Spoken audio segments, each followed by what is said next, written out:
Elle est une survivante, sauvée par un héros dont le sacrifice la ronge. Il lui a fallu presque 6 ans pour prendre la parole et lui rendre hommage. J'ai le sentiment de le devoir à Arnaud Beltrame, ce témoignage. Ce 23 mars 2018, Julie Grand travaille à l'accueil du Super U de Trèbes, dans l'Aude. Il est presque 11 h quand le premier tir résonne. On a tous pensé que c'était une palette qui tombait au sol. En fait, c'était le premier meurtre dans le magasin. C'est notre collègue Christian, le boucher, qui a été abattu. J'étais au téléphone avec une collègue des bureaux. Je lui ai dit coup de feu, Allahu Akbar, appelle les flics, et j'ai raccroché. Je me suis cachée juste derrière, dans le bureau, à l'arrière de l'accueil. Et en fait, il est entré tout de suite dans l'accueil. Et il a dit allez, c'est bon, j'ai mon otage, allez, sors de là, je te ferai pas de mal, viens, on appelle les flics. Radouane Lagdim, 25 ans, fait de Julie Grand son bouclier humain pour affronter les gendarmes qui arrivent. Face à ce peloton qui avançait, j'ai senti l'arme sur mon crâne qui tremblait et j'avais très peur que le coup parte tout seul. J'ai dit 2 fois « Fais attention, tu trembles, ne me tue pas sans faire exprès ». Alors ça paraît un peu lunaire, mais ça me permettait d'exister. J'ai vraiment pensé que c'était le moment où j'allais prendre des balles. S'avance alors le plus gradé des gendarmes, le lieutenant-colonel Arnaud Beltrame.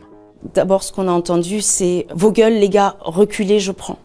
Il s'est mis à découvert, il s'est montré et il a engagé la discussion avec le terroriste. Il me semble que c'est le terroriste qui à un moment très vite a suggéré un échange et Arnaud Beltrame a pris la balle au bond.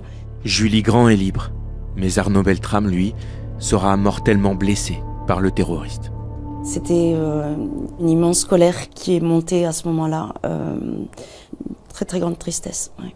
Ça a été très dur à vivre, très violent en fait. Pendant les années qui ont suivi l'attentat, j'ai coulé dans l'avalanche.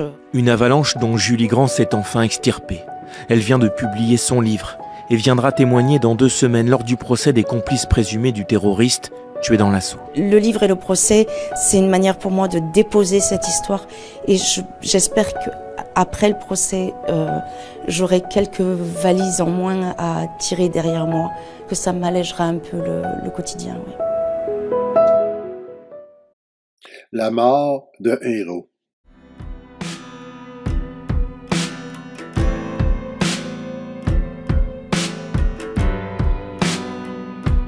Le 23 mars 2018, alors qu'il vient d'assassiner 3 personnes, le terroriste Radouane Lagdim est retranché dans la salle des coffres du Super U de Trèbes, à Aude, avec une otage, une caissière du magasin.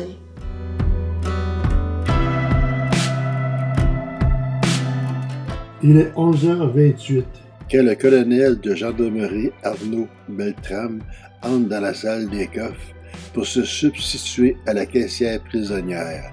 Le face-à-face du gendarme avec le tueur va durer presque 3 heures. Peu avant 14h30, le terroriste tire 2 balles sur le gendarme et l'égorge avec un couteau de chasse. Arnaud Beltrame succombera à ses blessures à l'hôpital de Carcassonne dans la nuit du 23 au 24 mars. La France entière rend hommage à cet homme pour sa bravoure et son geste héroïque. Ce gendarme a non seulement sauvé une femme de la mort, mais il donne à tous, les gendarmes comme les autres, l'exemple d'un comportement héroïque. Sa femme dira « On ne peut comprendre son sacrifice si on le sépare de sa foi personnelle. C'est le geste d'un gendarme et d'un chrétien. » D'une façon paradoxale, 2 personnes se rencontrent et vont mourir ce 23 mars 2018.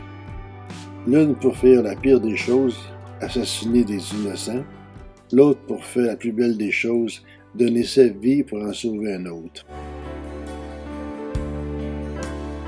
Il n'y a pas de plus grand amour que celui de donner sa vie pour ceux qu'on aime, a dit Jésus. Jésus, lui aussi, ne s'est pas contenté de belles paroles, mais il a joint sa parole à ses actes. D'une certaine façon, nous sommes nous aussi, comme cette caissière de supermarché des otages, Elle était un otage menacé de mort par un terroriste. Nous sommes, nous aussi, des otages prisonniers du diable et de notre péché, voués à une mort éternelle. De la même façon qu'Arnaud Beltrame a accepté de prendre la place de la caissière, risquant pour ça une mort certaine, Jésus a volontairement accepté de se livrer entre les mains de ses ennemis pour se laisser crucifier. Comme le gendarme a sauvé la vie de cette caissière, Jésus a sauvé notre vie en nous délivrant du diable, du péché et de ses conséquences éternelles, l'enfer. Vous êtes peut-être prisonnier de l'alcool, de la drogue, de la dépression, de certaines malédictions, de l'occultisme, du péché en général et de votre culpabilité, mais il y a pour vous une bonne nouvelle. Jésus, en mourant sur la croix, vous a délivré de tous ces liens qui vous détruisent et vous entraînent à la perdition.